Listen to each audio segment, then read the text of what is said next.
एक ऐसे freedom fighter जिनको इतिहास के पन्नों से मिटाने की पूरी कोशिश करी गई, एक ऐसे फ्रीडम फाइटर जिनको हमेशा एक बैड एग्जाम्पल की तरह यूज करा गया, एक ऐसे फ्रीडम फाइटर जिनके ऊपर गांधी जी को मरवाने की भी आरोप लगे हुए हैं। The most controversial freedom fighter of India, Vinayak Damodar Savarkar यानी कि वीर सावरकर। वीर सावरकर का जन्म 28 मई 1883 महाराष्ट्र के भगरू गांव में एक ब्राह्मण फैमिली में हुआ था। सावरकर जी के पिताजी बहुत ज्यादा रिलीजियस थे, तो सावरकर जी ने महाभारत, रामायण जैसे ग्रंथों को बचपन में ही पढ़ना शुरू कर दिया था और वहीं से उनकी हिंदुत्व की यात्रा शुरू हो गई थी। सावरकर जी जब महज 12 साल के थे, उन्होंने उनके गाँव में हिंदू मुस्लिम की लड़ाई में घायल हिंदुओं का नेतृत्व किया था। तभी से उनके गाँव वालों ने उन्हें वीर सावरकर के नाम से बुलाना शुरू कर दिया था। वीर सावरकर को राइटिंग और पॉलिटिक्स में काफी दिलचस्पी थी। साल 1903 में उन्होंने अपने बड़े भाई के साथ मिलकर मित्र मेलन नाम की एक सीक्रेट सोसाइटी बनाई थी। इसी को आगे जाकर अभिनव भारत सोसाइटी के नाम से जानने लगे। 1906 में उन्हें फर्ग्यूसन कॉलेज से निकाल दिया गया, पर श्याम जी कृष्णा वर्मा ने सावरकर जी की स्वदेशी मूवमेंट में योगदान को देखते हुए उन्हें स्कॉलरशिप दिलाई, जिसकी मदद से सावर जी का admission grace law university London में हो गया। 3 जुलाई 1906 में वीर सावरकर जी लंदन चले गए, पर उनकी देशभक्ति का जुनून खत्म नहीं हुआ था। 1 जुलाई 1909 को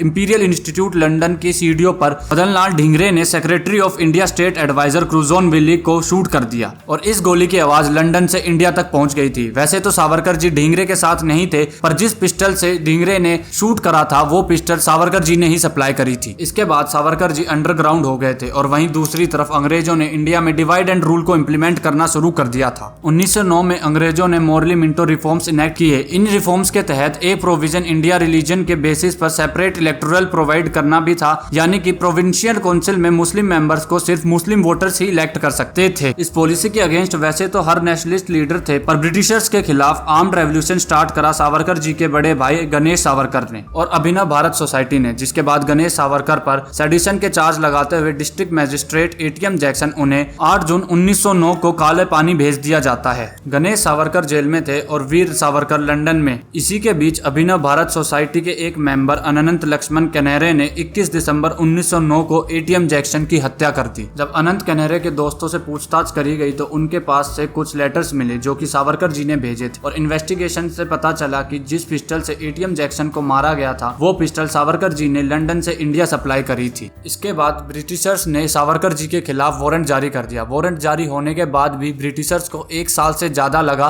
सावरकर जी को अरेस्ट करने में। साल 1911 4 जुलाई को 28 साल के सावरकर जी को section 121 IPC conspiracy against British crown के अगेंस्ट जाने के लिए 50 साल की काले पानी की सजा सुनाई और सेलुलर जेल अंडमान भेज दिया गया। सावरकर जी को 25-25 साल की 2 सजा सुनाई गई थी। जेल की सजाओं को देखते हुए सावरकर जी यह समझ गए थे कि उनका अंत कभी भी आ सकता है और उन्हें अपने देश की चिंता थी। उन्हें पता था कि वो जेल में बैठे बैठे कुछ नहीं कर सकते थे। उन्होंने लॉ की पढ़ाई की थी और वो जानते थे कि कैदियों के लिए भी कुछ लॉ होते हैं। उन्होंने अपनी नॉलेज का इस्तेमाल करते हुए ब्रिटिश गवर्नमेंट को पहला माफीनामा 3 सितंबर 1911 को भेजा, जो कि ब्रिटिशर्स ने खारिज कर दिया। उसके बाद 14 नवंबर 1913 को जब इंडियन गवर्नमेंट जनरल काउंसिल के मेंबर रेगनल क्रैडॉक जेल के दौरे पर आए थे तो सावरकर जी ने अपना दूसरा माफीनामा डायरेक्ट उन्हीं को दिया था, जो कि ब्रिटिश कोर्ट ने डिनाई कर दिया था। उसके बाद सावरकर जी ने तीसरा माफीनामा 1917 में लिखा था, जिसमें उन्होंने अपने साथ साथ जेल के बाकी पॉलिटिकल प्रिजनर्स की ओर से जनरल एमनेस्टी की डिमांड ब्रिटिश गवर्नमेंट से की, पर फिर भी ब्रिटिश गवर्नमेंट ने इसको भी खारिज कर दिया। सावरकर जी ने हार ना मानते हुए 1920 में एक माफीनामा और लिखा, जिसका आधार उन्होंने British crown declaration of clemency for political prisoners in 1920 को बनाया। उसके बाद फाइनली ब्रिटिशर्स ने सावरकर जी को 1921 में अंडमान से रत्नागिरी शिफ्ट कर दिया,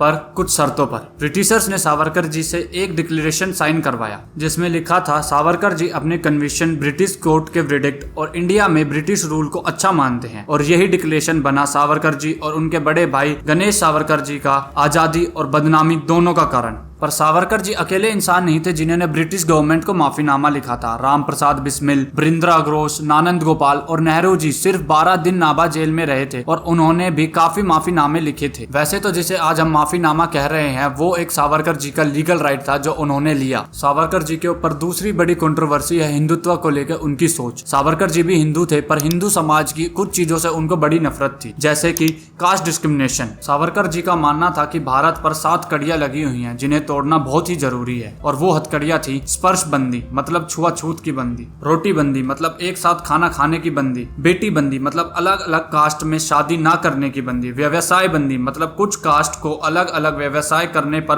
पाबंदी लगाना, सिंधु बंदी यानी कि भारत से बाहर जाने पर आपका धर्म खत्म हो जाएगा, वेदोक्ता बंदी यानी कि कुछ कास्ट को वेद पढ़ने से रोकने की पाबंदी, और आखिर में शुद्धि बंदी यानी कि जिन्होंने अपना धर्म बदल लिया था, मुस्लिम या क्रिश्चियन बन गए थे, वो वापस हिंदू धर्म में आए उस चीजों पर पाबंदी लगाना। सावरकर जी की सोच गांधी जी से अलग थी। उनका मानना यह था कि एक इफेक्टिव डेमोक्रेसी बिना एक स्ट्रॉन्ग आर्मी के सर्वाइव नहीं कर सकती। उनका मानना यह था जो भारत देश से नफरत करते थे अक्सर वो हिंदुओं से भी नफरत करते थे, तो वो हिंदुओं से बोलते थे कि वो ब्रिटिश आर्मी ज्वाइन करे और आर्मी की ट्रेनिंग ले। अक्सर वीर सावरकर जी को एक ब्रिटिश एजेंट बोला जाता है, ऐसा इसलिए क्योंकि उन्होंने वर्ल्ड वॉर 2 के टाइम पर हिंदुओं को बोला था कि वो लोग ब्रिटिश इंडियन आर्मी ज्वाइन करें। इसके पीछे एक बहुत बड़ा रीजन था। 1857 में आर्मी के कई सोल्जर्स ने ब्रिटिश आर्मी के खिलाफ बगावत कर दी थी, जिसे Savarkar ji first war of independence भी बोलते थे। 1857 की बगावत के बाद ब्रिटिशर्स ने उन कास्ट के लोगों पर भरोसा बंद कर दिया था जिन्होंने उनके खिलाफ बगावत करी थी, और उन कास्ट और कम्युनिटी को मार्शल रेस का खिताब दे दिया था जिन्होंने ब्रिटिशर्स की हेल्प करी थी।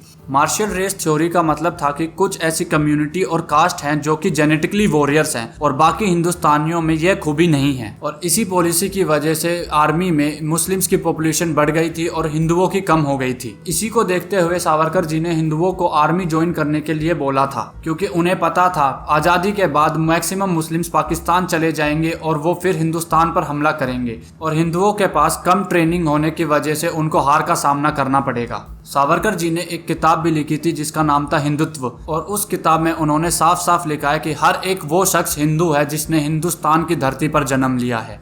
जय हिंद, वंदे मातरम।